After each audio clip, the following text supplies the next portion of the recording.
तुम्ही तर मला बघितलाच असशीला, मी पुण्याला चाललोय आणि ते पण एकटाच माझ्या पहिल्या सोलो ट्रिपला. असं म्हणतात कुठं तर पोचायचं असलं तर कुठनं तर निघायला लागते, म्हणून मी चाललोय. म्हणून गावातनं कोल्हापूरची बस धरली, 92 रुपयाचं तिकीट काढलं आणि मी येऊन पोहोचलो कोल्हापूर रेल्वे स्टेशनवर. तिथनं 125 रुपयाचं तिकीट काढलो आणि जाऊन बसलो रेल्वेच्या डब्यात. 8 तासांचा प्रवास करून मी पोहोचलो एका अशा शहरात जिथं 8व्या शतकापासूनचा इतिहास जपलाय. छत्रपती शिवाजी महाराजांचं बालपण, पेशव्यांची कारकीर्द आणि अशी बरीच काही घटना इथूनच सुरू झाल्या.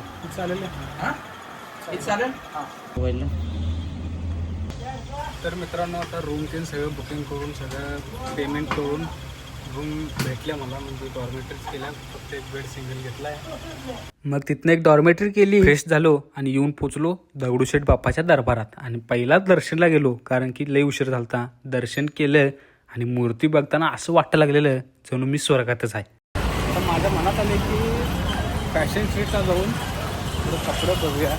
दर्शन घेऊन झाल्यावर सरळ मी येऊन पोचलो फॅशन स्ट्रीटमध्ये, कारण की मला खरेदी करायची होती. म्हणून विचार न करता आत गेलो आणि खरेदी करायला सुरू केली. इथं कपडे, बूट, घड्याळ, चप्पल असं बरंच काही मिळतं आणि मी तर फक्त कपडे आणायला आलतो. मग थोडी खरेदी केली आणि येऊन पोचलो रूमवर. तर आजच्या पुरतं एवढंच. उद्या आपण लय काय एक्सप्लोर करायचं आहे, त्यासाठी मला आताच फॉलो करून ठेवा. व्हिडिओ कसं वाटलाय मला कमेंटमध्ये सांगा आणि व्हिडिओ लाईक करून व्हिडिओ शेअर करा.